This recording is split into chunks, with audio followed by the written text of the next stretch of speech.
We had the Women in Leadership, the Women in Entrepreneurship Summit for our Family Legacy Boot Camp, and she promised that she was going to come back and give us a little bit more time, right? She said she's going to come back and give us a little bit more game. So whenever we had any special guests take out the time to come in and give us their energy, give us their information, give us their experience, give us their time, you know what we got to do. We got to show them love, the mailbox me in their way. We got to open up our arms. We got to shout. I need y'all to stand up. I don't want y'all to be sitting down. I need y'all to be up, right? I need y'all to shake the room, shake the Zoom. I want the neighbors to hear you. Listen, wake the kids up. Whatever you got, I just want y'all to shake the Zoom, all right, y'all? So look, in 3 seconds, I'm going to unmute everybody, and I want y'all to make some noise for Miss Joy Hunt. Let's get it. Let's go, Queen. Hey, y'all. How you doing?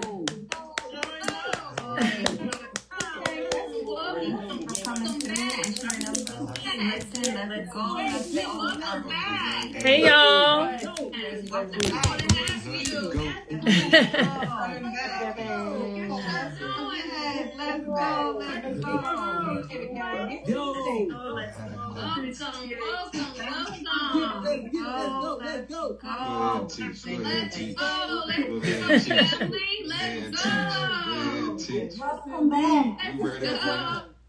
I gotta unmute them because they won't stop. That's how we operate. You know what I'm saying? So I gotta unmute them. It's safe to say they're excited to have you. I'm excited to have you. I know what you're gonna do tonight. So I'm gonna step out the way. I'm being cut like a band-aid. This is your show. Do what you gotta do. All right. So how is everyone doing tonight?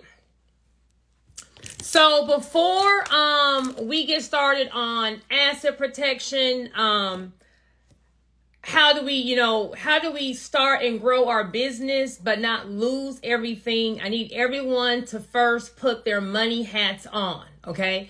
I need you to put your money hats on because no matter where you are in your entrepreneurial journey, your foundation is the most important part of your business. The biggest mistake people have is, I'm not a real business. It's a side hustle. I'm going to just do this until. And so we don't really set ourselves up like we're a real business, or we don't set ourselves up like we're going to have a 7 or 8 figure business. And then as we're in the nitty gritty, as we're growing our business, or as we're getting into it, things just start popping and we have a fire here, a fire there, a calamity here, a this there, and we just never have our stuff together, and we're always robbing Peter to pay Paul on this hamster wheel because we didn't set things up in the beginning, okay? So no matter how much money you have in the bank account or if it's negative right now, we are starting a 7 or 8 figure business. I need everyone to put their money hats on. You are the CEO of a 7, 8, or 9 figure business. Whatever God told you was your vision. I can't tell you what it was, right? Whatever it is, that's what we're starting. Okay. So no matter what you're doing, the second the thought of starting a business pops in your mind, we need to be forming an LLC.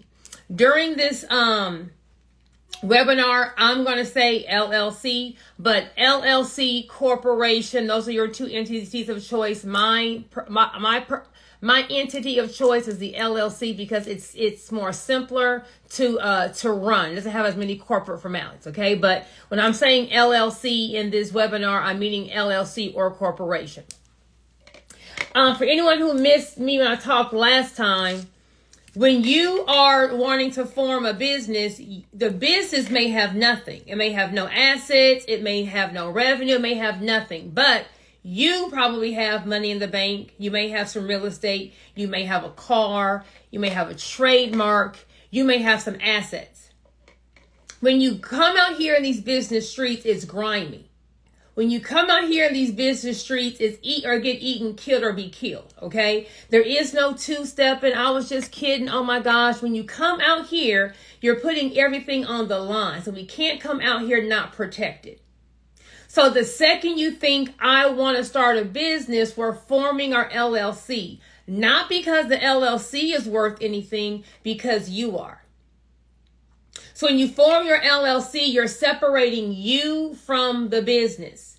So if anything were to happen litigation-wise with the business, it's not going to affect you or your assets, okay? A lot of times, people want to do a DBA, be a sole proprietor. I want to wait to make sure my business is making money before I form. And that's not how we want to do it, okay? We want the second the thought comes into starting a business, you want to form your LLC to separate you from your business, okay?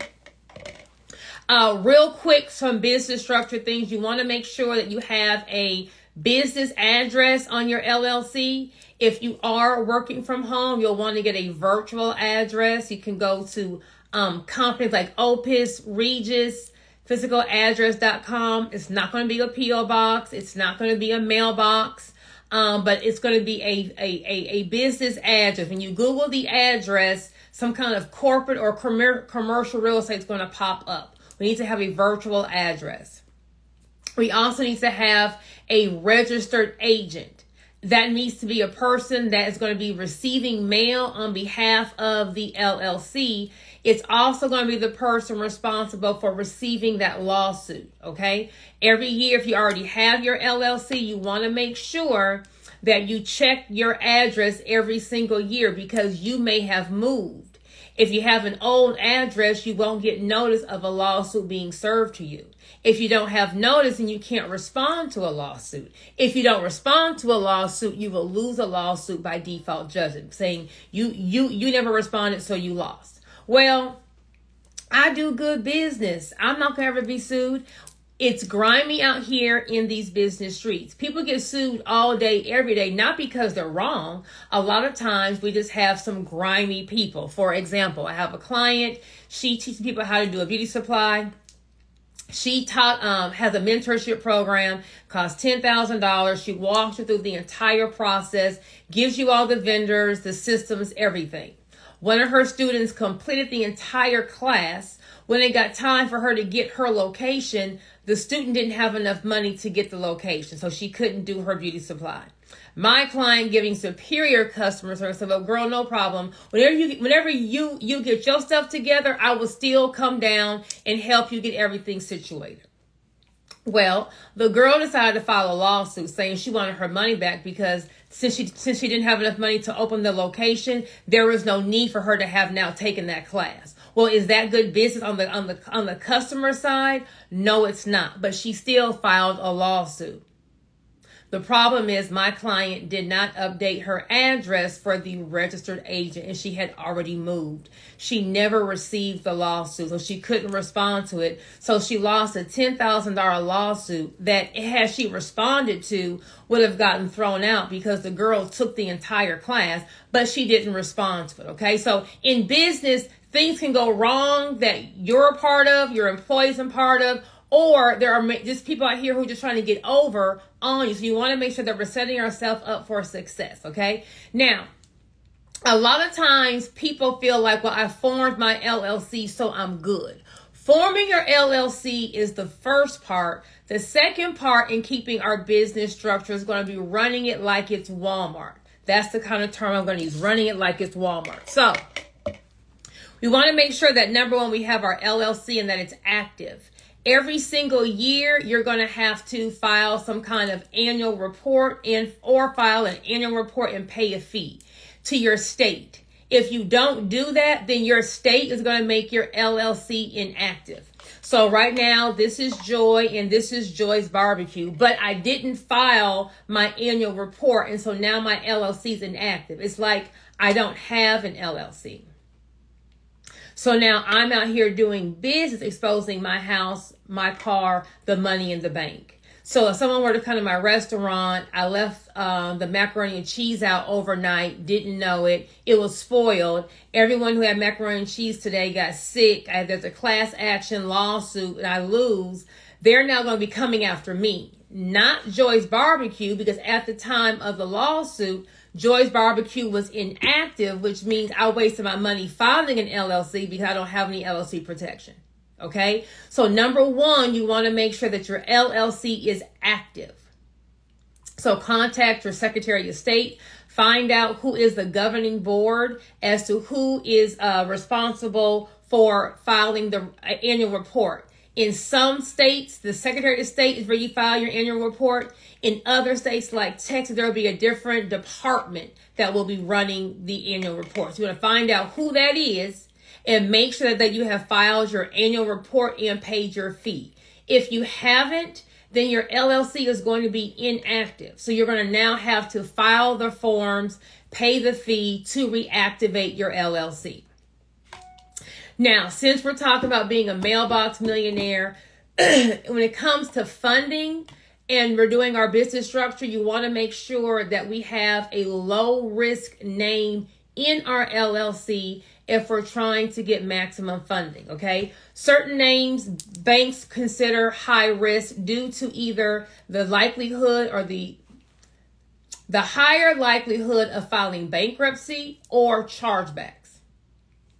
Industries like construction, real estate, CBD, tax preparation, credit repair, dealerships, transportation, all of those industries are deemed high risk when it comes to the bank.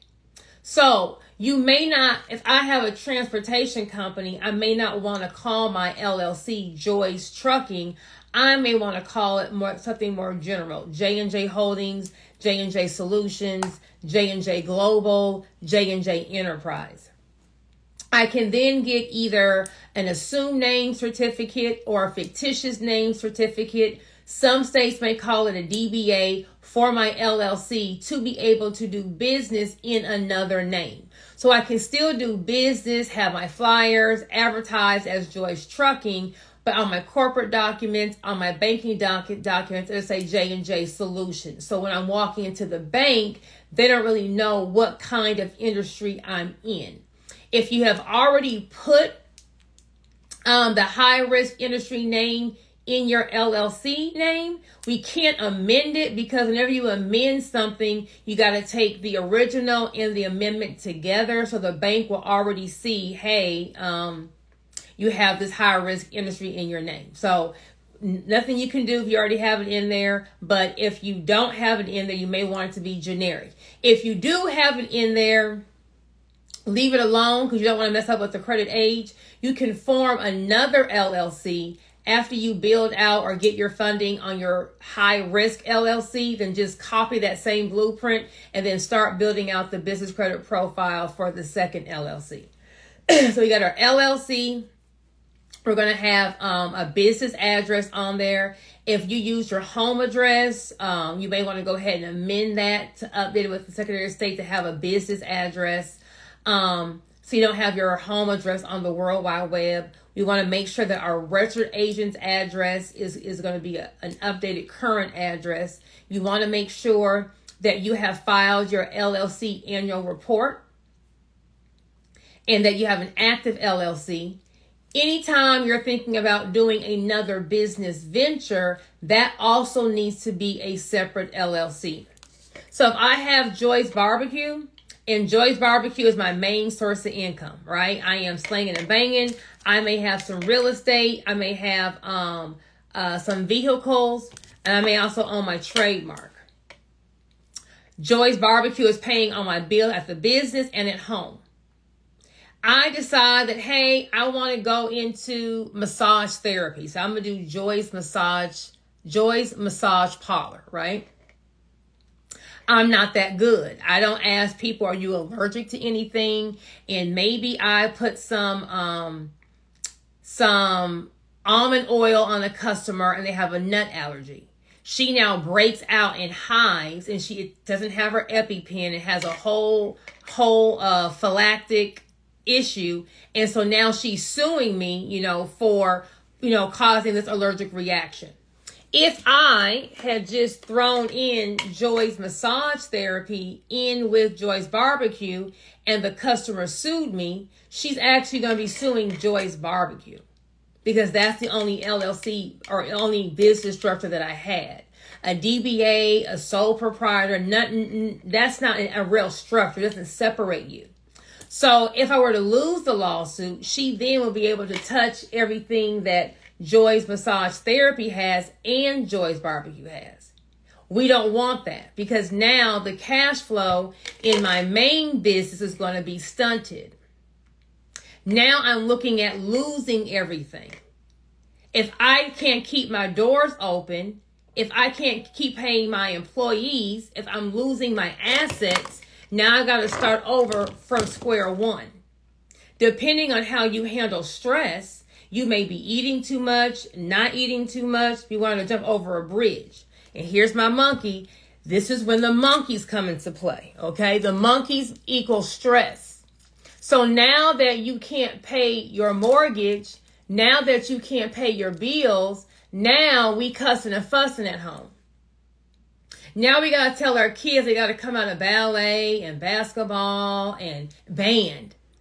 Now your wife over there arguing with you. I didn't tell you to leave your job. No. Now you arguing. Now you in divorce court. Now you in bankruptcy court. All because you wanted to save $500 and just run everything under one LLC. Okay, so every time you're thinking about doing a new business venture, it's going to be a new LLC. So same scenario. I got Joy's Barbecue, but I do Joy's Massage Parlor as a separate LLC. I get sued. I lose the lawsuit. I'm only going to lose what Joy's Massage Therapy has. I'm not going to lose whatever Joy's Barbecue has. This is what's called asset protection, separating our things so that when something happens, because in business, something will happen. You will make a mistake. Your employees will make a mistake. You will have a contract dispute. I thought I heard 1, 2, and 3. You thought you heard 3, 2, and 1. Now we're in court. Something is going to happen. We can't stop something from happening, but what we can do is minimize our risk or minimize our loss. Okay, so we're forming our LLC. It's going to be an active LLC with a business address and an updated registered agent's address. Every entity or every thought we have of doing a business will be a separate LLC.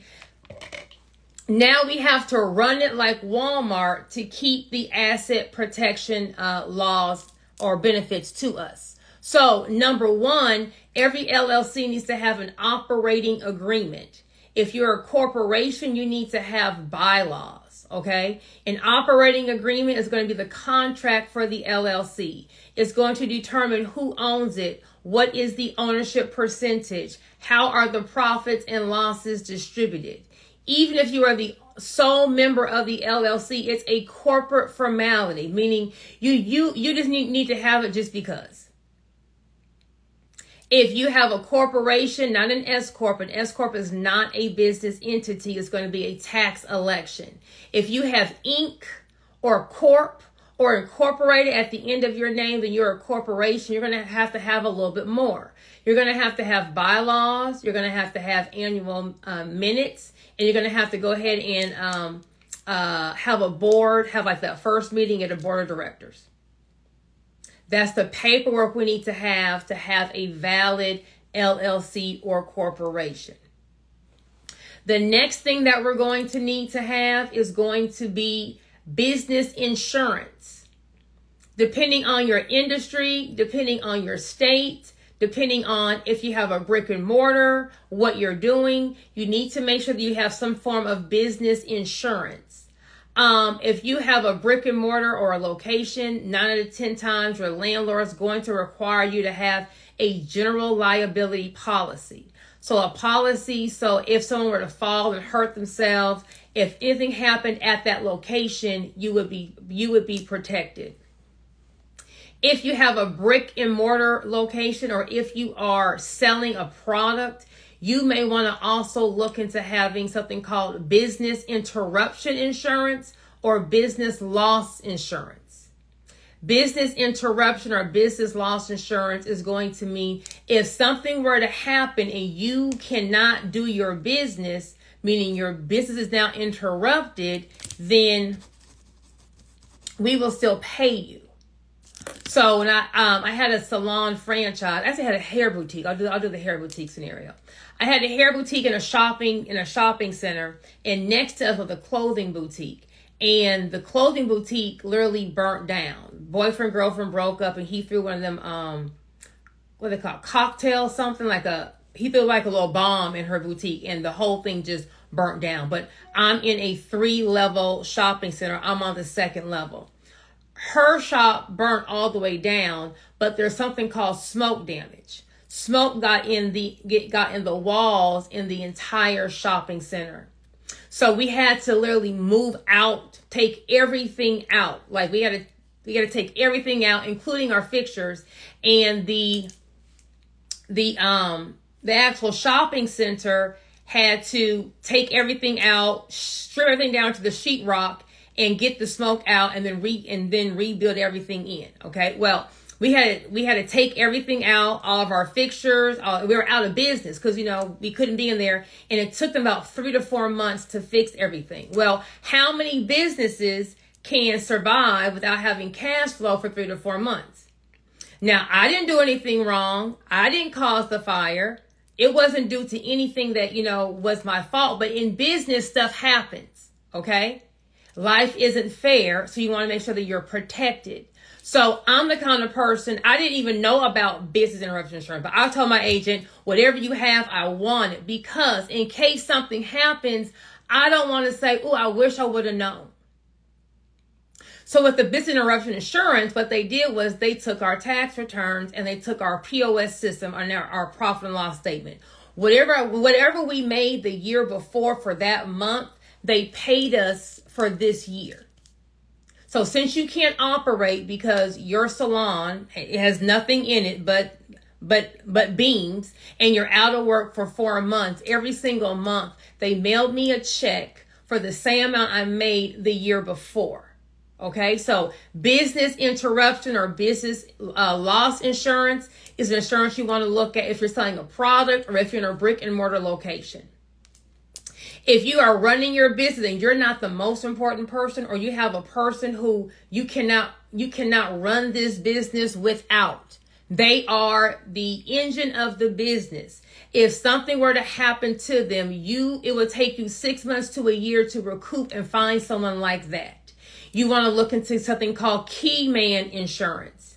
Key man insurance is insurance that in case a person dies, they'll pay you like a life insurance policy. They'll pay you for that person dying to give you time to find someone else. If you are an investor, you're investing in someone's business and they're running the business. Well, you don't want to have your money on the line and the person have a heart attack and die. Now you done lost your money.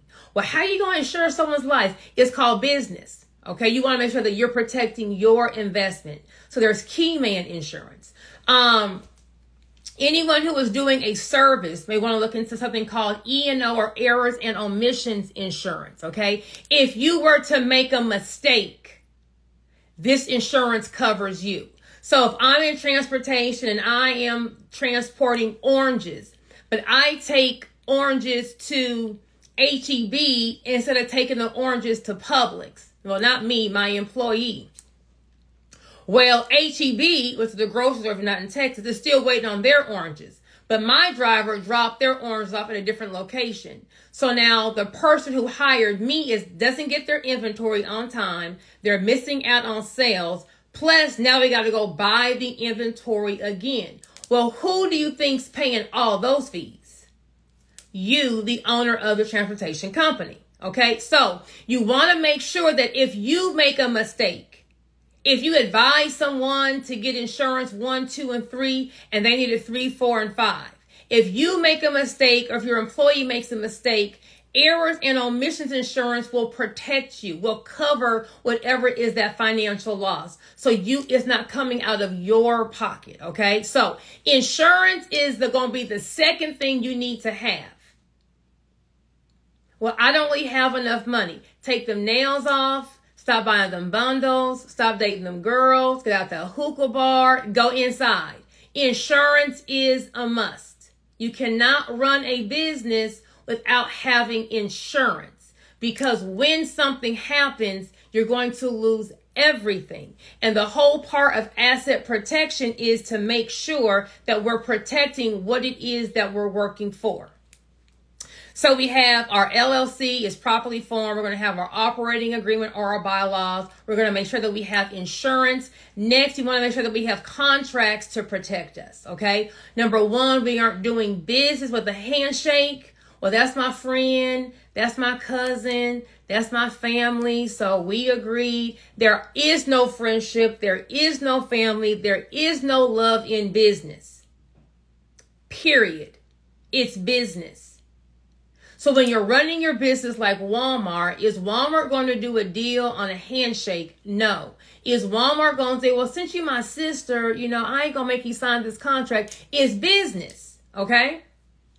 So 3 contracts that every business owner needs to have. Number one is going to be a non-disclosure agreement or an NDA agreement.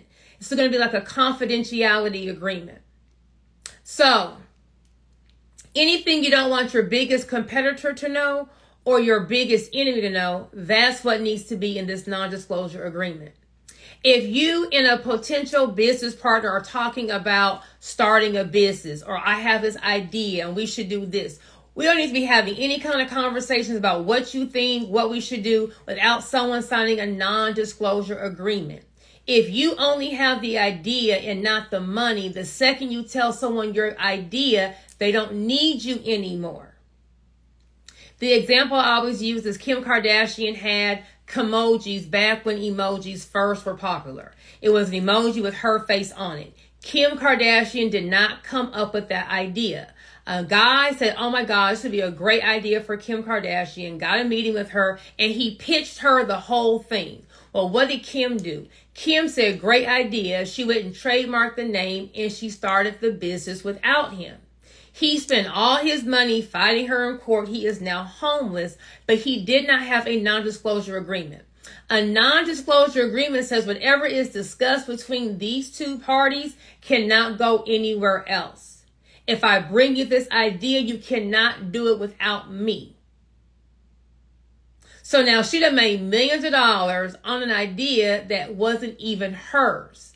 Oh my gosh, she's such a horrible person. It's called business. Eat or get eaten, kill or be killed, okay?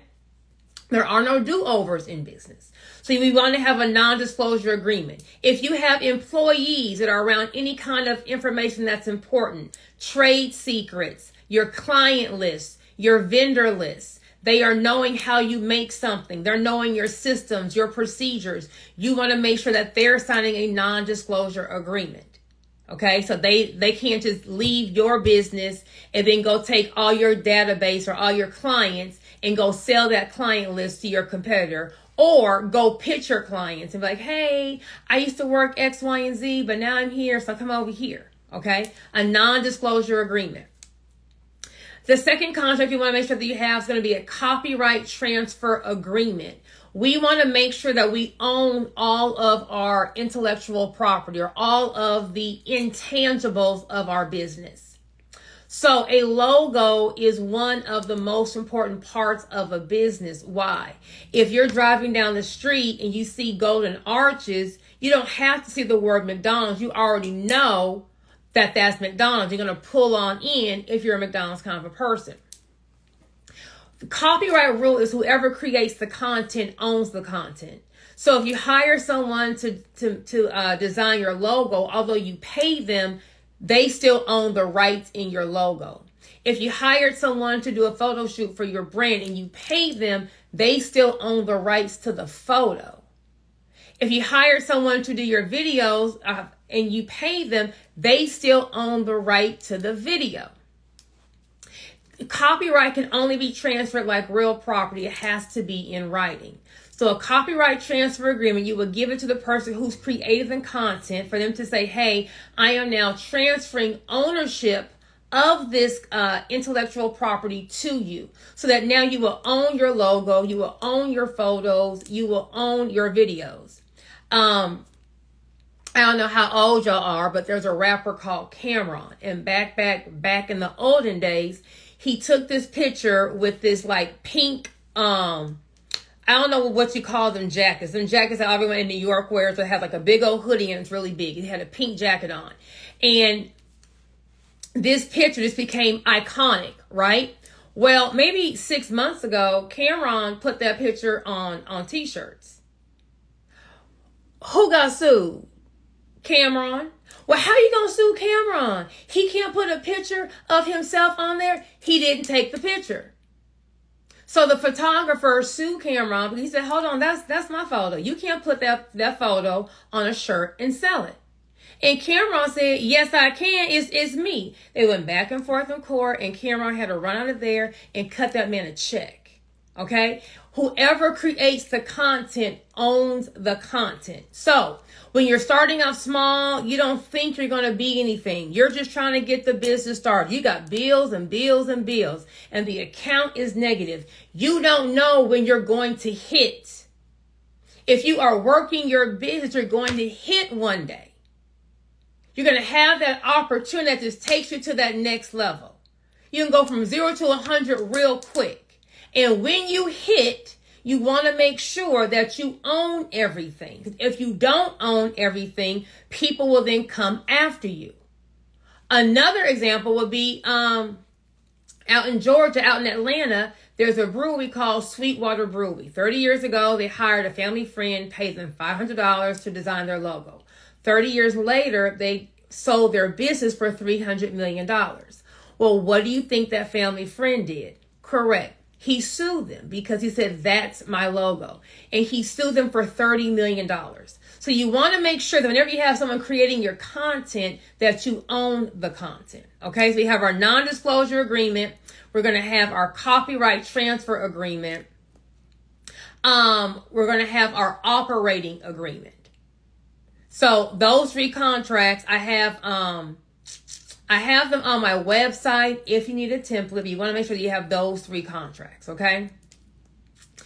Normally, I would talk about a non-compete clause, but the FTC just ruled against a non-compete. A non-compete will be where you would say, if you cut them out, if you work for me, or if we partner together and we decide to leave, you cannot do the same work within an X amount of radius. Well, about 3 weeks ago, the FTC just ruled against non-competes.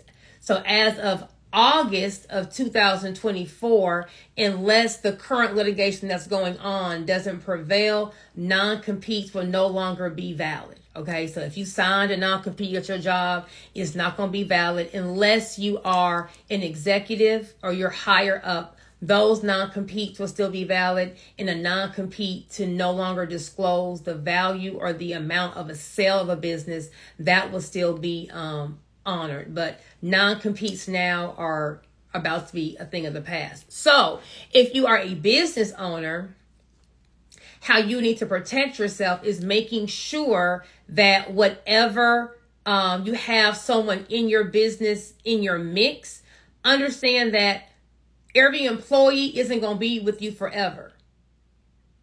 Every employee is not going to be with you forever.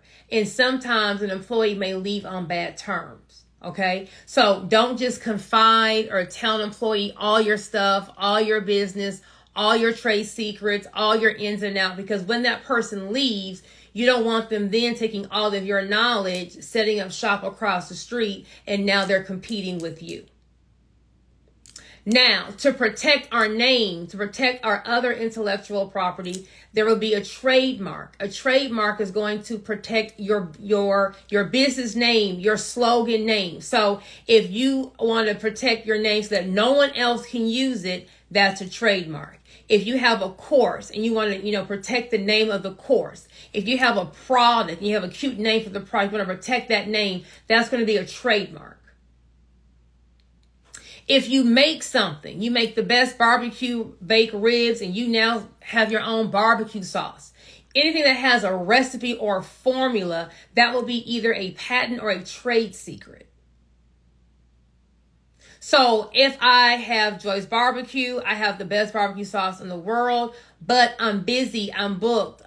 Cowboy Carter tour came by and Beyonce ate at my restaurant, and now everyone is trying to buy Joy's Barbecue sauce. I can't keep it in stock. I can no longer on the weekends or at night go mix up my barbecue sauce and pour it in the bottle. I now need to outsource the production of it, but but I can't give someone my formula without protecting it, because the manufacturer will now sell my formula to a bigger competitor. And now they're going to be competing against me with my recipe or my formula. Okay. If I have Joy's hair growth oil, I can't just say, oh, here's my formula. That has to be protected. Okay. That will be protected depending on what it is, either a trade secret or a patent. Okay. So that's how we're going to protect our intellectual property. Now, as your business grows, you will now acquire assets. Maybe you're going to buy some real estate. Maybe you're going to have some vehicles. Maybe you're going to own some intellectual property. You're going to have some trademarks and trade secrets. We don't want to do business with an LLC that owns assets. So, same scenario, Joy's Barbecue. Joy's Barbecue has some company vans. I have my trademark to my business, and I own the land.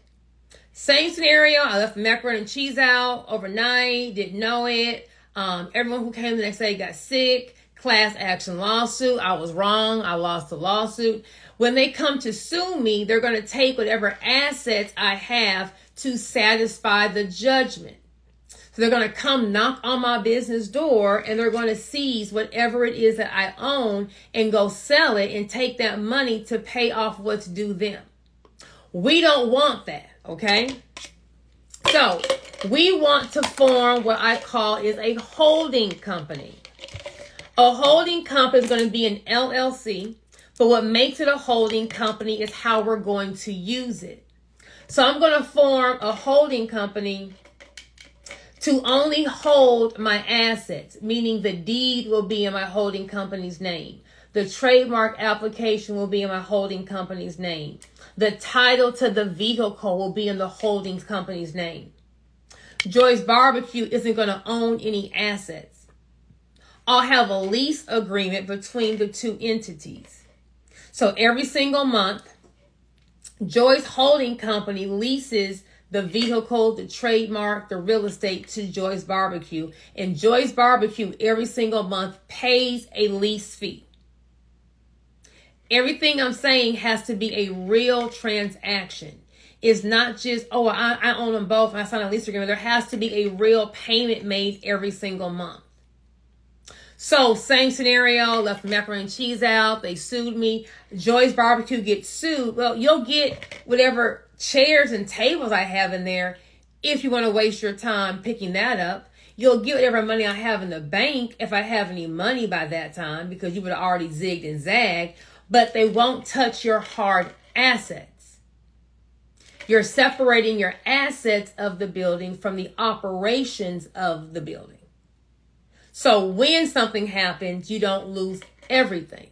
So in business, we're all about minimizing our risk. Now, for this to stick, they got to be active LLCs. They got to have an operating agreement. They got to have a business bank account. We have to run the business bank account like it's a business. We can't be swiping the business bank account and getting our lashes done, getting our nails done, at the hookah bar, getting a haircut. Okay. If we use the business bank account like it's a piggy bank, what they're going to say is, oh, you have an LLC? Oh, okay. Well, let me get the last 90 days of bank statements. They want to see, okay, you formed the LLC, but are you following the corporate formalities? Are you running it like it's Walmart? Are you running it like it's a real LLC? When they get your bank statements and they see the mall, they see makeup, they see everything else, they're going to say, oh, you weren't running it like it's Walmart, so we're going to pierce the corporate veil. So now there is no LLC. Now they're coming after your personal assets.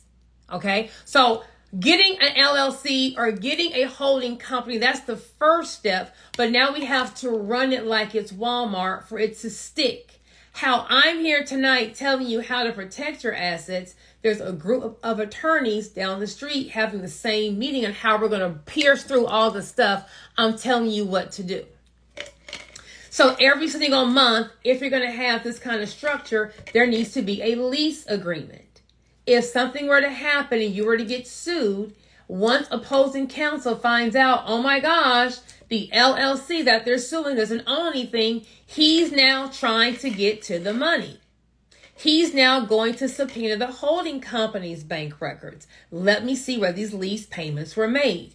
If they weren't made, it's not a real transaction. And now this whole scenario doesn't work. Okay? So you want to make sure that we are not operating our business in the same LLC that owns an asset, a real asset. Okay? So either some kind of expensive equipment, anything that has a title or a deed to it, intellectual property. So same scenario, McDonald's corporation that's selling you these fries and this hot coffee does not own the trademark, right? If you did, whenever you sue McDonald's because the food was fake or this or that, they will be in jeopardy of losing their intellectual property. Okay, so you want to make sure that we're setting ourselves up for success from the beginning. Now, if you're saying, well, I don't have any assets yet, well, that's perfect. Now you know what to do. So when you do acquire property, you know how we're going to protect it. Well, I don't have enough money for a trademark. Maybe it's no problem. Once you start making some money, you know, I'm not going to run to Louis. I'm not going to run to Gucci. I'm going to run to get the trademark. So as long as you have on your list of everything you need to make sure your business is protected, once you start making money or you go through your peak season where it's just, you're just collecting money, knock out all of these things so that you are protected. So when something happens, when your employee makes a mistake, at one of my salons, baby, I didn't know that people were allergic to nuts and that affected their scalp. Gave someone a whole a deep conditioning treatment with some honey almond oil, and saw her blow up underneath the dryer, just welted up the whole nine. Jesus, what is this, right? Things happen in business. So you want to make sure that when something happens, we don't lose it all, because that's going to keep the monkey away. So if something were to happen, if anyone who is in a service-based business, you do massages, you do lashes, you do hair, you're a barber, you do eyebrows, what else is there as service?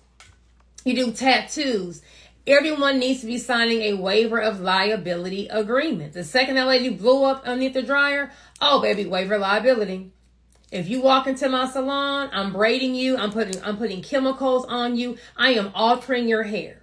People who go get lashes, you are gluing on lashes. Something can happen. A person who's getting a tattoo, something can happen. They can have an allergic reaction to whatever it is that you're doing. You don't want to get sued as the service provider. So all of your clients should be signing a waiver of liability. Whenever you go to the doctor's office to get a procedure done, to the dentist to get a procedure done, you are signing your life away. You are signing a waiver of liability. It is standard procedure. So if you are doing anything to someone's skin, someone's face, you're altering their appearance, you're applying tension on their skin, tension on their hair, you're rubbing up on them, you want to make sure that they're signing a waiver of liability saying, if something were to happen and I have an allergic reaction, I can't now come back and sue you.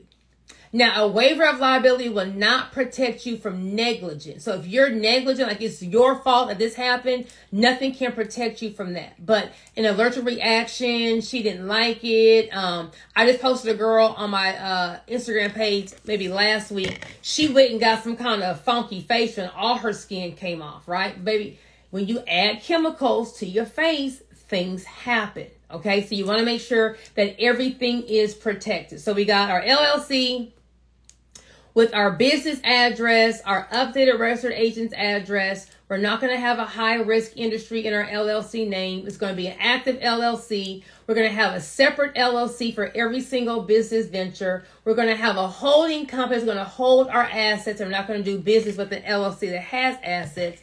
We're going to have our operating agreement or our bylaws. We're going to have our copyright transfer agreement to own whatever is the content that someone creates for us. We're going to have our non-disclosure agreement to either for partners, a potential investment opportunity, or for our employees to sign.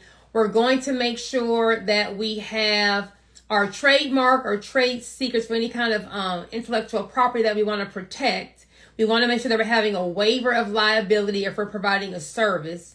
You want to make sure that you are insured, either general liability, errors and omissions, business loss or interruption, key man insurance. Am I missing anything? That business bank account. We have to run the business like it's a business. So if you are a single member LLC, that means that this one person owns the LLC. You're going to pay yourself by just doing like a distribution. You're going to just go from, it don't have to be on payroll. Saying all that to say, if you need money out of your business, that's fine. Just do a transfer from your business account to your personal account and then swipe away on the personal card. Don't just say, well, I own both, so I'm going to just swipe this business card. Now, I always advise people to have 4 separate bank accounts. The first one is going to be your income account. All the cash will be deposited in this account. All the credit card deposits will be in this account. This account will be solely for your income. You'll have a second account for your expenses or your operating account. You're going to have a check card to this account and you'll have checks. You're going to pay all your bills out of this account. All 4 accounts will be at the same bank so that when we're doing a transfer, we're not paying any kind of extra fee. So depending on how your cash flow is, you'll move money from your income account to your business account, from your income account to your expense account, either daily, weekly, or monthly for whatever are the expenses that you're writing out that account. If you have employees, your third account will be your payroll account. These employees will play with you, okay? They will alter a check amount. They will make up a fake check. I have had everything happen. Because when you write a check, your account number's on the check. They're going to go make a fake check. They're going to go do a 24-hour check cashing at midnight. When the girl not paying attention, they're going to cash the check. You will get the money back, but it may take 5 to 7 business days. If Keisha changed her $1,000 check to $10,000 and that came out that income account, the account that you're paying all your bills out of, what you going to do about your rent? How you going to pay your vendors? Nobody wants to hear these excuses. Oh my God, don't nobody care. How you got problems, everyone got problems. So your landlord don't want to hear that Keisha changed a $1,000 check to $10,000. So now your account's negative and the banks, they don't want to hear it. Either you're going to pay the rent, you're going to get out. What is it? It's business. Nobody cares about you. Okay. That's why you have to care about you and make sure that you are doing all of these things. Because everything that I'm saying, I didn't Google, right? Everything I said, I didn't just learn in law school. Everything I'm talking about, I've learned being in business. Payroll account's going to be your third account. Your fourth account's going to be your tax/savings account. Every industry is going to have a peak season and a small season. Certain months you're going to be cash flow heavy. Other months you're going to be it's going to be a little tight. That's just business.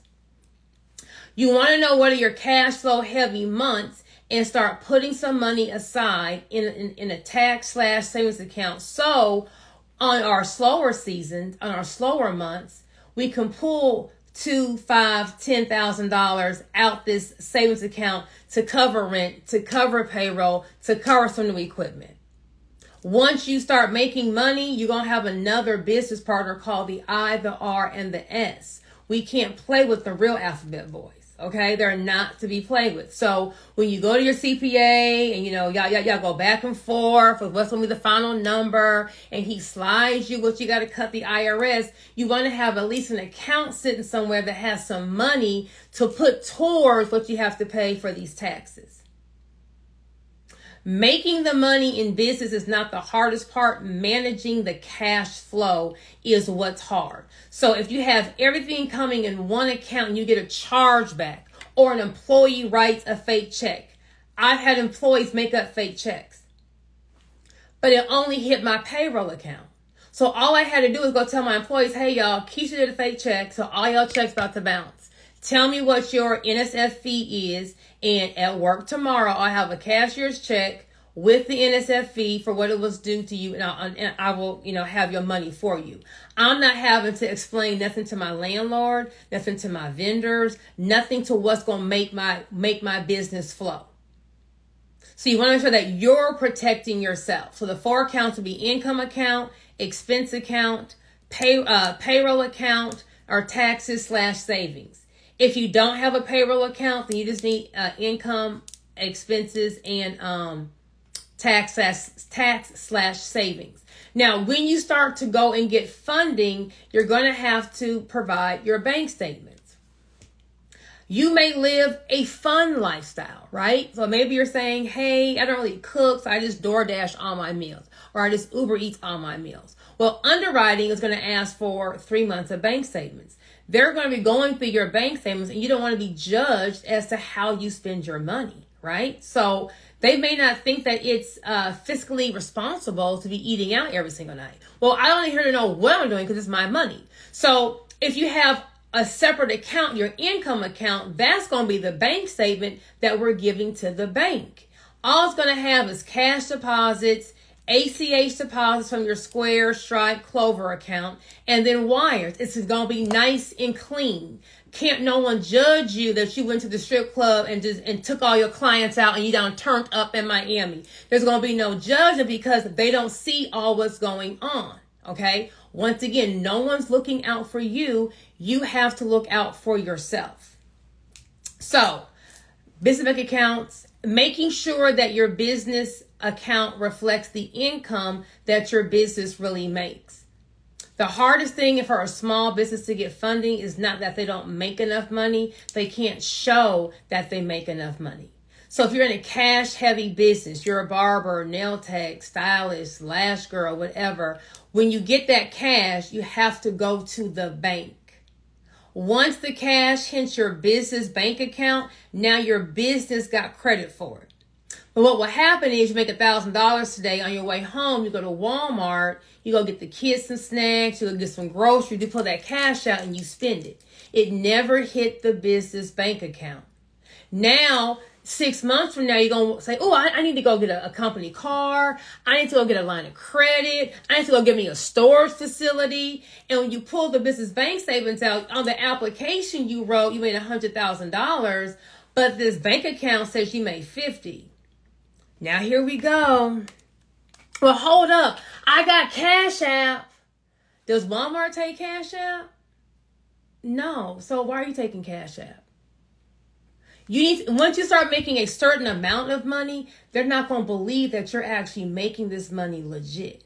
Okay? That's happened to me. Like, girl, ain't no way you're making this money. So when you're able to have the underwriter in their office pull up your Square account, pull up your Clover account, pull up your Stripe account and run that report for what you made in March, and that report mirrors your March deposits, that's going to be your shut up, get out of jail card, right? But the problem is a lot of times for a small business, our money doesn't hit the bank account.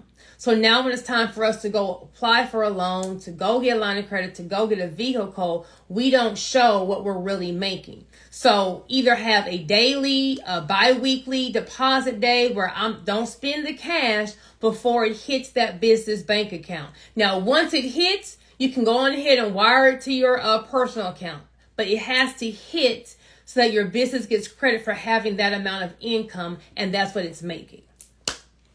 Any questions? Am I doing questions, Romel, or no? I'm just running my mouth.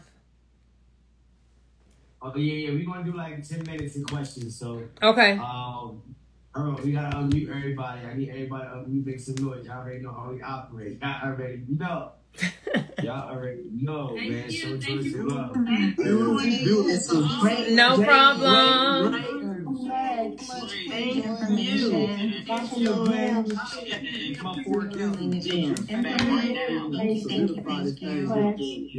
For the knowledge. I appreciate it. Thank you again for sending me back.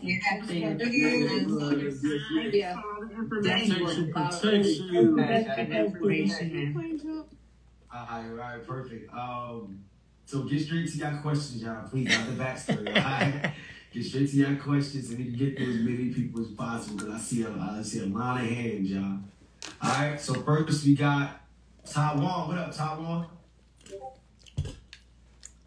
What's up? What's up? Good question. The expense account, is that going to be a personal account or should that be a business account? Or does it matter? All the accounts will be business accounts. Okay, all 4 accounts? All 4 accounts, because they're for your business, yes. Okay. All right, that's it. Thanks. Mm-hmm. Right. That was good. That was 30 seconds or less for real. Real time. Straight to the point. Mia, what's up, Mia?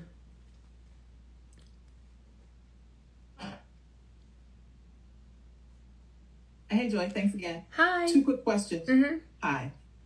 When it comes to AI-generated content, be it ebooks, video content, or images, how does that work when you're trying to determine ownership of that content? Is that trademarkable? I believe in the terms and conditions to use the AI, I believe they're going to own it. Okay. And the second question, when your business is leasing from the holding company, does the lease agreement or the payment terms have to be similar to market rates, or can I lease it for $1? I wouldn't do $1. It doesn't have to be what the market rate is. It can be a little cheaper, but $1 just looks like you're just doing this for like a share. It has to be at least $100. Okay. All right. Thank you. You're welcome. Perfect. And Joy, drop your Instagram in the chat. Matter of fact, I'll do it. Don't worry about it. I got you. I'll drop in the chat for everybody to go follow Joy and get some more game. Zell, what's up, Zell? I like your wall. I like your wall. Thanks. Thank you for coming out again, doing this. I have 2 questions. Okay. You talked about the copyright. Say for us that, all of us got started with our business and we hired like GoDaddy or whoever to do our logo. Do they own it? Yes. Really? Mm-hmm. Ooh. Okay.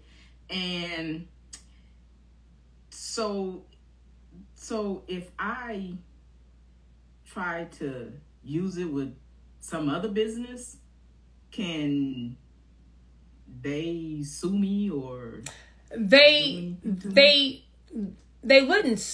can't sue you because they have a contract that they did this for you.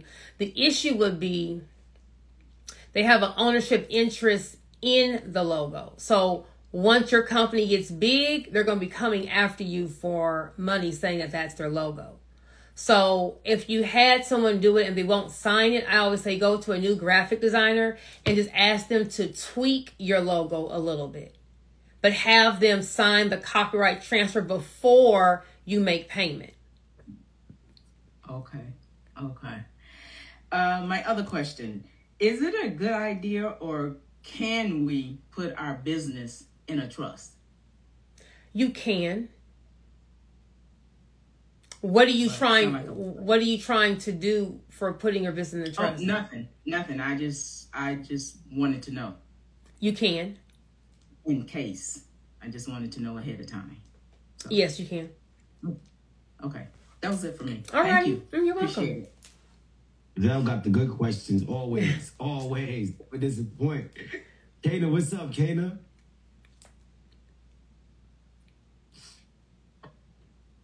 Hey, thank you.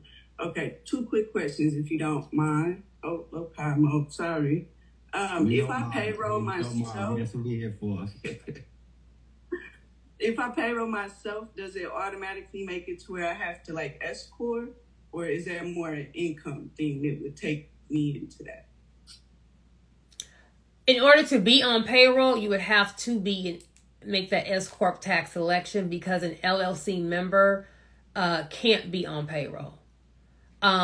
The benefit of being an S Corp, you probably won't see it until your business is making about $60,000 in profit for the year. Because now your S Corp is now going to have to file its own separate tax return. And you're going to have to now be on payroll, paying those payroll taxes. Okay, so if I don't pay payroll myself, how exactly would I get the money to spend on the personal side from the business? You would do a distribution or owner's draw. You would just move the money from your account to the personal account. Okay, just do it and it falls under those categories? See, or an LLC is considered a pass-through entity, meaning all the income passes to you personally. So whether or not you take the money out the account or you don't, you're still going to pay a tax on whatever are the profits. That's why it doesn't matter how much you take out. You're paying taxes on the profits regardless if you use them or not. Okay. I appreciate it on that one. Do you have any extra advice on protections during a divorce? I'm glad Zell asked that question because I do plan on using the trust for something, but do you have any extra advice on protection? The issue with a divorce, if you're in a community property state, is there is no way to protect you because everything is everything is part of the community. In order to protect yourself from a divorce, you would either have had to sign a prenuptial agreement before you got married or sign a post-nuptial, meaning after you got married, you say, you know what, we don't want to combine everything. If you don't have a prenup or a postnup, then you just need to kind of get divorced and then make some moves or put something in someone else's name. But you can't, if the asset or if the business is already in your name, we can't just move it because that will be deemed a fraudulent transfer, and the court will claw that back. Okay. Okay, thank you. You're welcome. Noor. Hey, thank you, Joy. Thank you, Mobile. So I have two questions. So what makes an entity a holding company? Do you have to, is there a category for creating a holding company, or you can use, let's say, a management entity as a holding company? A holding company is just an LLC or a corporation. What makes it a holding company is how you use it. It's like having a Ford F-150. If I have a Ford F-150 and that's my everyday car, but my neighbor has one, but he only drives it to work. And he has a little small sports car for the weekend. When I go to Ford, I can't say, well, give me I don't want the everyday F-150. I want the work F-150. It's all the same truck. It's a Ford F-150. It's how I'm using it. I'm using it as an everyday car. He's using his as a work truck. So a holding company is just an LLC. It's not going to do business. It's going to own the asset. So the title will be in the holding company's name. The deed will be in the holding company's name. That's what makes it a holding company. Okay, so my second question, thank you for that. My second question is, if I have a property and I want to sign it into an LLC's name, does the deed, if I use the deed of transfer, does that separate me from the business, from the LLC in terms of the property? So I have, let's say I have a mortgage. I want to put it in an LLC's name. I know that the bank will not allow me to transfer the loan into the business name because that's an income. If I use the deed of trust, I think that's the document in which states. Would that separate me from the mortgage? I mean, the loan will still be in my name, but the property will be in the LLC's name. Does that work? If the bank will allow you to move it, then yes, but why you're not have to be worried about that is you don't own you don't own it. So if you were to get sued, they can't come take that property because the bank is going to interject and say, hold on, he don't own this, we still own it. So if you have a mortgage or if you have encumbered the property and the debt is more than the equity, you don't have to worry about moving the property. because you won't lose it. That bank is going to intercede because they have a lien on the deed. Now, if you have a mortgage, but you have more equity in the property than what the mortgage is, then if you were to get sued, they can make you pull that equity out to satisfy that judgment. So, and that's the case, then you really want to make sure that the property is in an entity that can't be sued. See, a holding company is just, it's like a sitting duck. It's an LLC that no one knows about but you. So it can't be sued. It's just sitting there not doing any business. It's not entering into any contracts. It's not financing anything. It's not doing anything. So it can't be sued. So that's how you're going to protect it. It's just sitting there. Okay. Thank you. Mm-hmm. That's all I have. All right, thank you, Champ. Africa. Come on, Africa, yes. Look at that background. Check you out. Level up. Hey, Level she up. cute or whatever. She cute. Hey, y'all.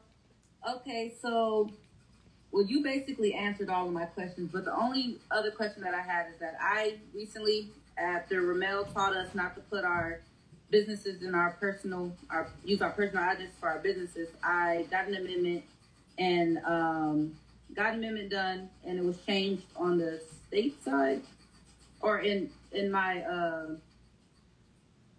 I don't even know how to properly say this. In the state of South Carolina, it was changed.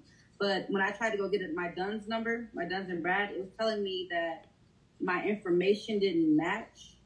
So it declined me of getting it. Is that because I was supposed to file with the IRS too to get that changed as well? Well, see, DUNS is going to, whenever a business is formed, DUNS is going to just grab that information, that original information. So you'll have to call Dun & Bradstreet and talk to a representative, tell them how you need to update information and give them your amendment to show that the address has changed.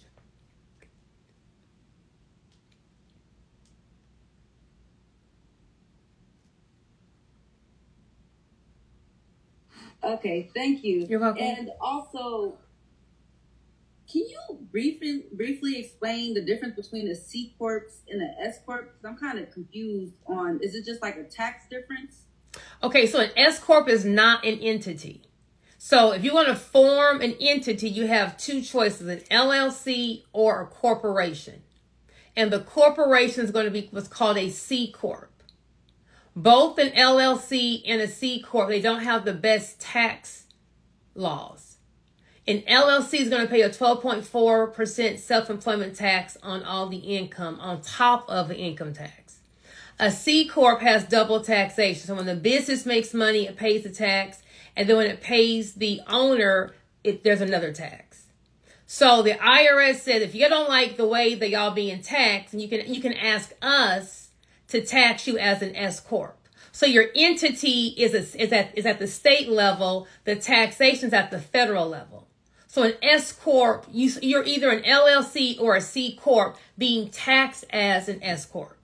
So you have LLC at the end of your entity name, you're an LLC being taxed as an S Corp. And you'll file a tax form 1120S instead of your 1040. If you're a C Corp, you have an Inc. or Corp after your name, then you're a C Corp, and you'll file an 1120S if you're going to be taxed as an S Corp. So an S Corp is just a tax election, just saying, hey, IRS, tax me differently. But it's not an actual, you can't go form an S Corp in South Carolina. Okay, because I accidentally made my holdings company as a C Corp, and I got kind of scared because I was like, what did I do? Instead of an LLC. So I didn't know what I did. Okay, then I'm good. Okay. Thank y'all. Just have your bylaws and your minutes. That's what you need for the corporation. Yeah. Got it. Thank you. Mm-hmm. No problem. This is good stuff. Good stuff. Listen, I'm taking notes, yeah. That's why I just hired experts. I ain't got time to know what SWC Corp that ain't. Experts figure it out for me, all right? Candace, what's up, Candace? What's up, Candace? Talk to us. Hey guys, how you doing? Question. I have a food truck business, right? And you were saying something about as far as cash, put the money right into the bank. I get a lot of customers that have Zelle and Cash App. That's like major now. Is that like a problem? Zelle, is it a business Cash App? Yes. If you're going to business Zelle, right? Business Zelle is fine. You want to make sure that all the sales are being recorded in some kind of POS system. So don't just take the Cash App and don't record the sale. So you got to have, I don't know, a square, stripe, a clover, some kind of POS system where everyone who's buying from your food truck, they are getting a receipt. So all your sales are being reported.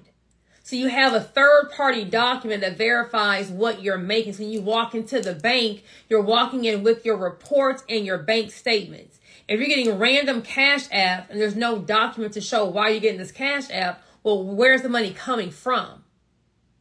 That's the question the bank's going to have, right? So the banks are really big on wire fraud, post-pandemic fraud. They're looking at everything. So you want to be able to have verifiable income.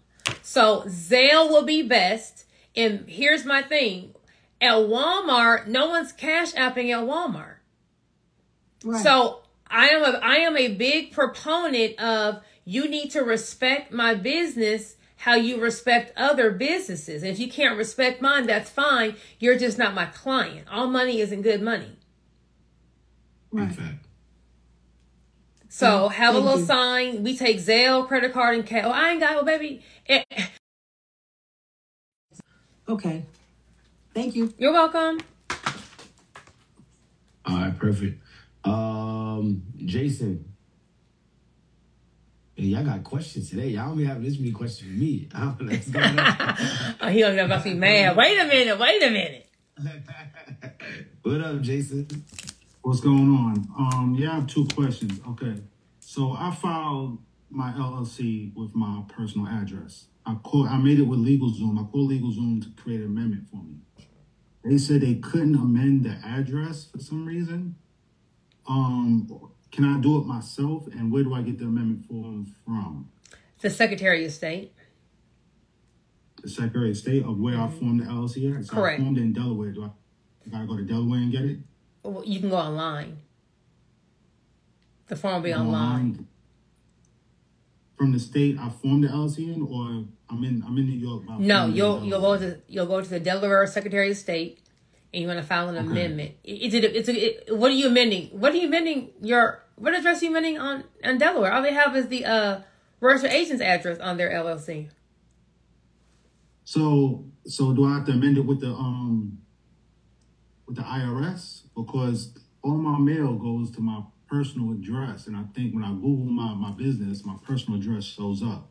So I know and then the IRS keeps sending mail to my personal address when I want to go to my... The IRS is probably sending mail to your personal address because when you went to go get your EIN, that's the address that you put on there. Delaware doesn't list any of the members' information on there because it's one of the anonymous LLC states. So you must have put your home... Well, if you don't live in Delaware, then you don't have a Delaware address, right? No. So then what address is on your LLC for Delaware? I believe it's my personal address.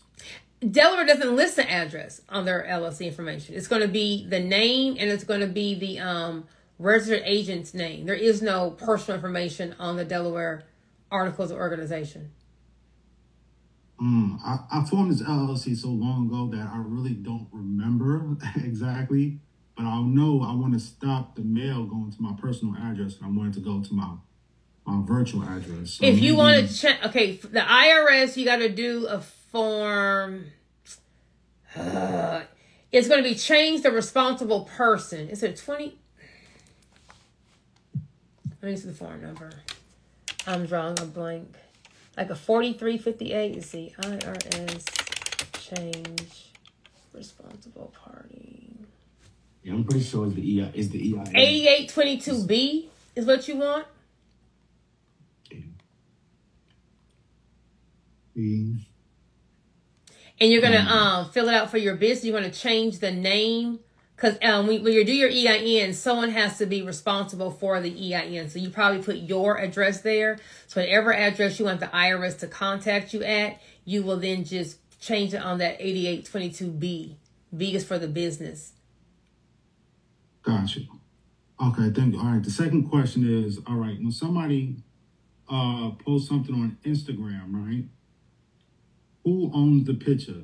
Does Instagram now own it, or can you repost it as a business if they're like using your product, or do you have to have a contract with them? You mean just like reposting anything, or like say they post a picture with your product, right, and you repost it, right, and they for some reason they have a problem with you reposting it, or who owns that picture once they post it on Instagram? Whoever took the picture owns it. If they have a problem with you posting it, then just take the picture down. Okay. All right. Okay, because I heard somewhere like once you post it on Instagram, you don't own the picture no more. Instagram now owns it. That's just something I heard, so I just wanted to get your opinion. Whoever took the picture owns the picture. Now, I don't know about it being on Instagram. Instagram didn't take the picture. Copyright rule is whoever takes the picture, whoever took the picture owns the picture. Gotcha. Okay. Khloe Kardashian just got sued for reposting a picture that the paparazzi took of her on her Instagram. And she had to take it down because she didn't take the picture. Gotcha. Okay. All right, that's it. I'm good. All right. Good questions, John. You gotta verify everything. Don't believe everything you hear. Lakeisha, what's up, Lakeisha? Oh, what's up? Okay. Hello, Hi. how you doing, Queen? Fine. How are you? I'm good. All right, I have 3 quick questions. First, is using holding in a company name restricted, one of the restricted names? No. Okay. 2, copyright transfer agreement. Okay, my daughter had somebody do BTS. They had an agreement. I had them add that she owned the images. He added once everything is paid for. Is that the norm then? So we did pay for it. For Cash App sales as cash in my point of sale. All right, Candace, we know you're trying to get it figured out, but stay on mute. All right, what's up? You should keep going. So when you say copyright transfer agreement, is that actually the name of a particular thing, or as long as the agreement has that sort of language where it gets transferred after payment, that's good enough? So it could be a separate agreement or it could be a clause in a contract. Okay. All right. And then the third question, you talked about having assets in the holding company. If the holding company at some point is dissolved for some reason, but you want to somehow put those back underneath that company or another, how does that process work? Like if I have a computer system or some elaborate something, how am I putting it in the holding company, and then what determines whether it's considered not under the holding company or it's in the holding company?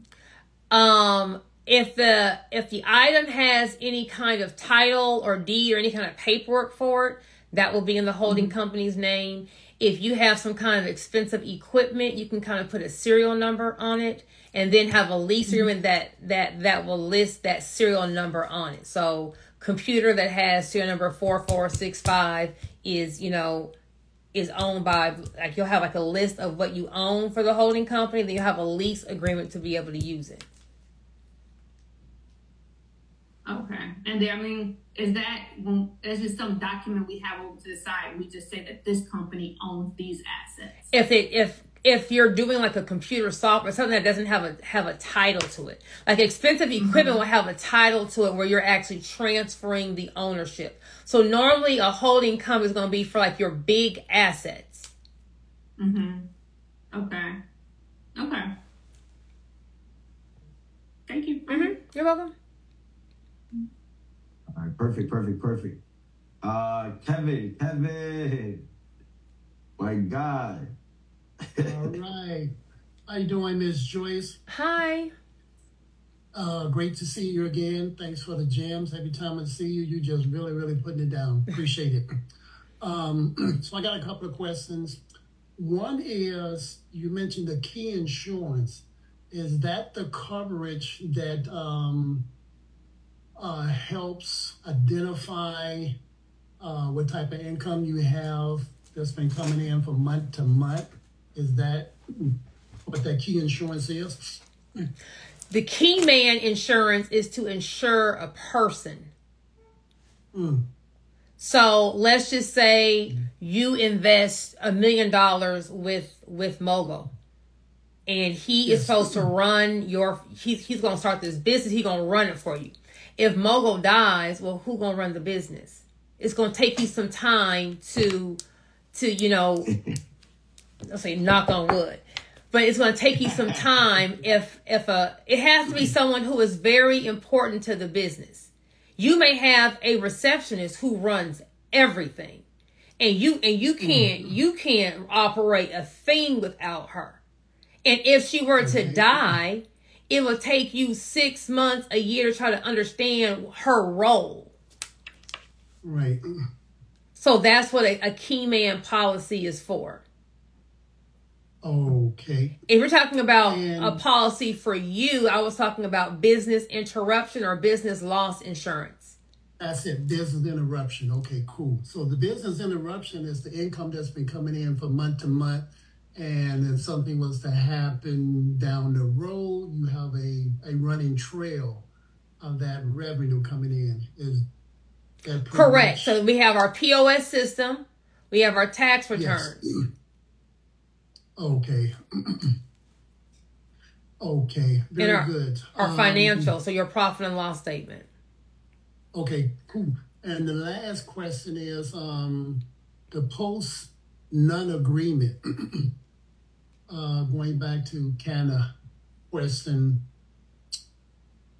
that could be put in place, like while you're married, and if you didn't want to split in this community state and you didn't want to split everything 50-50 because you messed around, you didn't do a prenup in the beginning of the marriage.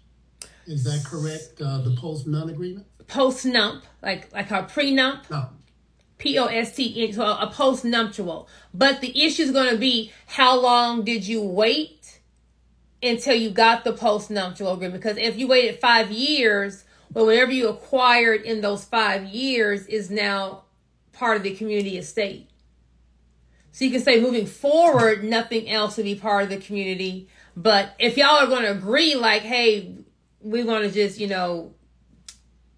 from now on, but once you're married, that's when that community estate is formed. Okay, cool. Got it. Okay, great. Last question. See you at the next meetup in Texas. Dallas, Texas. It's all good. Thank you. Appreciate it. You're welcome. All right.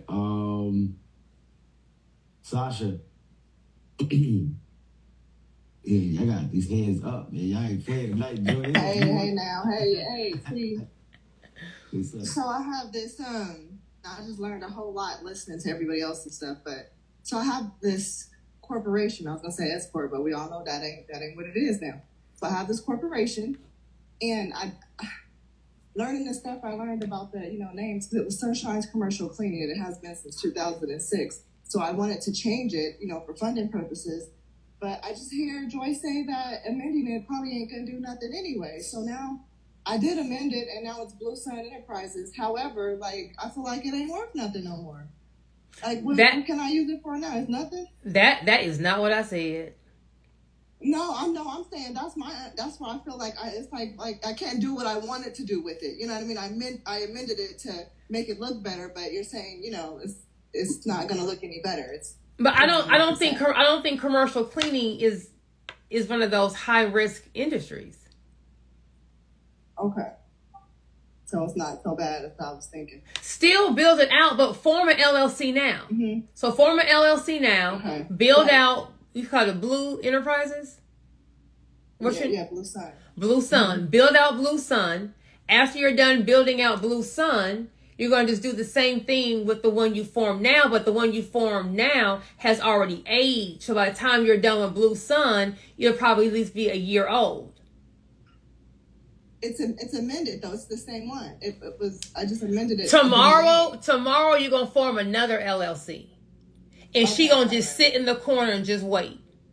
She gonna just sit there. But you formed her now. Okay. So as you're building out Blue Sun, the new one's over here sitting up aging.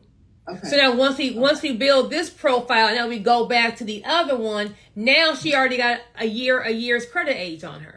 Versus once you build Blue Sun, then forming a new one. I always say form an LLC and just let it sit for a second. Okay. All right. So I can still use it to go gain funding and this, that, and the other. Because I was thinking like maybe I'll just use it as a holding company now or whatever. Because my idea was to. But you've had it since 2000. You said 2006. No. No. I had one that dissolved, but this one is from 2022. So you still have 2 years on it. Mm-hmm. But you won't get Sunscience commercial. You won't get the maximum funding. You got to have all your I's dotted, all your T's crossed, right? You may not get everything, but you'll get something. But just go through that process so you don't just waste that age. But then have another LLC just sitting in the wings, and then now you know what to do, and then you just copy it and do it on the new LLC, and then do another one and another. I mean, you can have more than one LLC, right? Right. Okay. All right. Thank you very much for your time. I appreciate it. Quick question: have you tried applying for funding yet with that LLC? No. Because I don't have like any type of paydex for. I haven't done anything with it. I didn't know what to do with it. I'm just working under it. I'm just using it to get paid or whatever. Okay. Are you still building out your personal credit? Yes, unfortunately. Okay. All right. Cool. I have Royalty reach out to you, get you situated. I did talk to Business with Ty. I talked to her because before I had this one, I did have one that was from like 2006. And I didn't know how to manage it. So I just started another one just because I thought that it wasn't any good anymore. So I can probably check and see if I could, like, I guess, reinstate it or whatever, or reactivate it or something. And maybe that might be worth something. So you're going to get some money with that. You're going to get some money with it, right? Just about, strategizing. Like I said, I'm going to have Royalty reach out to you, right? Because it's also about how you articulate it to the bank. So even though it may say commercial cleaning, right? You could be in consulting, you could be marketing, you could be different, you can articulate it how you want to articulate it to the banks.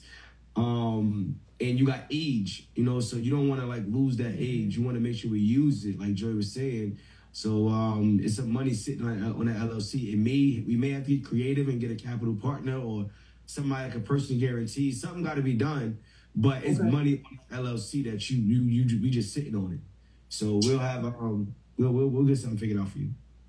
Okay, thank you. No problem. All right, Angela. Hold on, yeah. Hold on, I'm gonna get to you after this, because it's been too many people talking about the LLCs is sitting around. Listen, you about to have a conversation, y'all. Please don't get Big Mogul started, y'all. Not tonight, but y'all already got me started because I didn't see too many LLCs, and then I had a call last week with a few people, LLCs just sitting. I'm like, yo, y'all went for funding yet? No, not yet. No. Why not? I don't really know if I should. Like, what? What are we doing here? What we doing here? We should be moving, right? But I'll get to that later, all right? I'll get to that later, all right? So I'm passing it back to you, Angela. What's your question? I got on Friday. 2 questions. It's about the annual report. Mm-hmm. And I wouldn't try to this, but I really need to know. So on the annual report, you said if we don't file, we're going to appear inactive, right? And if we're inactive, we'll get shut down. Is that correct? So in that annual report, are there specific things that they're looking for? And what dates are we supposed to be stick to make sure that we are active with the state? You need to contact your Secretary of State. Some states will do it like there's a due date on a certain day, like Texas is due on May 15th. Other people like New York, I think it's New York, I know Georgia it's going to be your anniversary of when your LLC was formed. So like if you formed your LLC on May 5th and every year on May 5th, I want to say New York is every 2 years, but some people have it either a certain date or some states will have it the same date that your LLC is formed. So if you call your Secretary of State, you can find out what that form, what the form is, when it's due. Normally, it's just generic information, your name, your EIN, the business name. The state just needs to know, are you still wanting to use the LLC? Because when you form your LLC, it reserves your business name in the state that you're in. So do I keep your LLC name off the market? If you're not going to use it, I can put it back in the home name thing. They just want to know, are you still wanting the LLC or no? So you don't have to make money. You don't have to do anything for the LLC. If it's doing nothing, you still have to make it active or keep it active. So it's going to be like a generic form that you will fill out. So it's not a generic form, but just some basics so that they know that we're operating and yes, if we do it. Correct. What I mean, right? The only other question I had was, is there a count? I'm sorry, I can't. You want to text? Put it in the chat. Put it in the chat. Don't strain your with it. Put it in the chat. I'm trying. I've been in bed the last 2 days. You good. Take your time. Health is wealth. You know, we need that. So just put it in the chat. We're going to answer you. All right.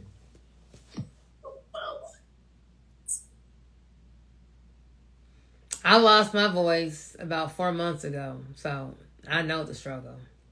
Is there a quarterly date for filings? That will be federal. There's quarterly taxes on the federal level for paying your taxes, but not for the state. Okay. All right, feel better. Yeah. Everybody say Angie some love. Tracy, what's up, Tracy? Hey, hello. Hi. Joy. Good seeing you again. Thanks for all the information as always. My question is about that holding company. So I'm a real estate investor. I have properties, and normally I would put a certain amount of properties under LLC based on my my risk and the insurance amount that I can cover it with, and create another one as I reach that amount. But it sounds like in the holding company, I can put all of them in there, all the assets in there. Is that right? When you say the risk, you mean what are you doing with the property? Are you leasing it out? The properties they're rental properties. So you would have a holding company that would own the property, and then you would have a property management LLC that would do the leasing. So the lease agreement will be with the property management. They're going to be the ones that are running the rentals, collecting the rents, having the insurance on the lease agreement. So your holding company would be like the bank. Like if you bought some property from Wells Fargo, you don't own it because Wells Fargo has a security interest in that property, but you still run it like you own it. So you still have the insurance, you're doing the maintenance, you're doing all of that, and you're paying Wells Fargo every single month. So you want to have I'm calling it a property management LLC. You want to have another LLC that's running the rentals. So all of your rentals could be owned by the holding company. You're leasing them to the property management, and this is who's going to have the insurance policy on it because they're the ones doing the business. You may want to have a couple of property management LLCs depending on what is your portfolio that you have for real estate. Okay. And then with the when you say put them into the holding company, is that just a matter of me filling out the paperwork for that, saying this LLC is now ownership of that asset? That's going to be on the deed. What is that? On the deed. Oh, okay. I actually changed the deed. Okay, got you. Okay. Yeah, I had a tax person a while back give me paperwork saying all I had to do was just fill that paperwork out and it doesn't have to be filed anywhere. But I understand now. Okay. Thank you. You're welcome. Cool. Ed, let's get this thing rolling. Tracy just asked the same question that I had. So I have 4 properties, all in one LLC, but I have another LLC which I write the leases for, and let the tenants sign the leases. So I'm doing it right. I just have to I guess now you said I had to pay the holding company. Right, because if all the properties are in one, if they're all in this LLC, how is this LLC able to use the property? What's giving this one the legal documentation to be able to use the property? So you're just missing a lease agreement and then a monthly lease payment. Okay, so I have to do a lease agreement between the holding company and the rental company. Correct. Saying okay, I did it by mistake, but I'm good. Thank you. You're welcome. And the holding company doesn't need a special NAIC code. It's just LLC, right? Well, when you get your EIN, that's when you get your NAICS code. So you could just do, I don't know, management, consulting, but you get your NAICS code when you form your EIN. On that last screen, when it asks you what industry are you in, and you click those buttons, that's what's determining your NAICS code. I forgot which one I had, but we're not doing anything with the holding company, so it doesn't matter what the code is. We're not getting funding. We're not doing nothing. Okay. If you default on a loan, then they're gonna come take your properties. So no one can touch them then. Now the tenant signed the lease saying LLCB. It has nothing to do with the holding company. Correct. Cool. Thank you. You're welcome. All right, Noor.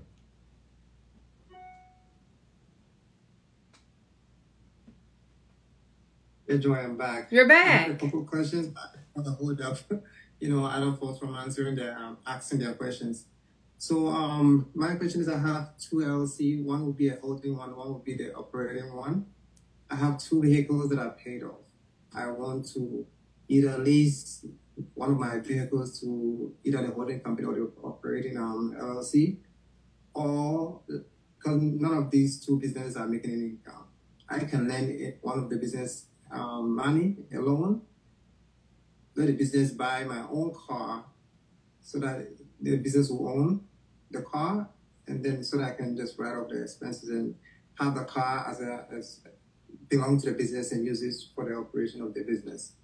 Do you think that would be the best route to go? Either should I lend the business the money to buy my own car, or just lease the car to one of the companies? I would just lease the car. You can write the expenses of the car that you're using off as the business owner without the car being in the business name. Okay. So I just have to have a lease agreement, or not?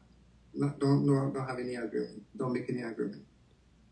You'll need the lease agreement if you're trying to transfer the ownership. So you want the holding company to own the asset. So if you were to get sued or someone gets sued, you don't lose it. Then you'll put the car in the holding company, have a lease agreement between the holding company and you, or the holding company and the other LLC, whoever's going to be using the car. Okay. Thank you. Mm-hmm. All right, V. Hey, everybody. I just have a couple questions. So can address in an LLC from state to state? Like, say if I have an LLC in New York and I want to change it to Connecticut, can I do that?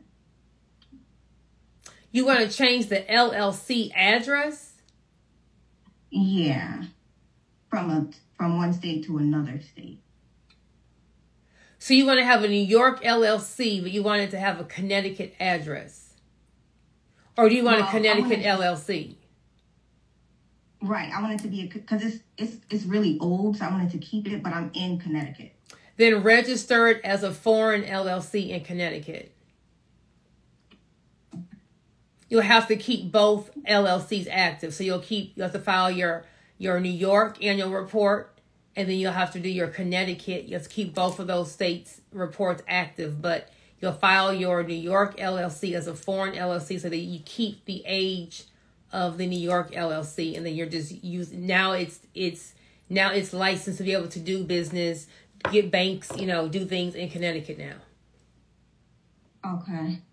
And one other question. Can you change an NAIS code in an already formed LLC? I don't think so, but that's not I don't know that. Mogul, what's the answer? Good. You're good. Okay, I could. Yeah, you So could. just like a regular amendment, or is there a separate form I should use, or? I would get with Todd, to be honest with you. I know I've done it. Did I do it myself? No, I didn't pay the people to get it done. Todd does that, so I'll reach out to Todd. I know it because I've done it. I just don't know the exact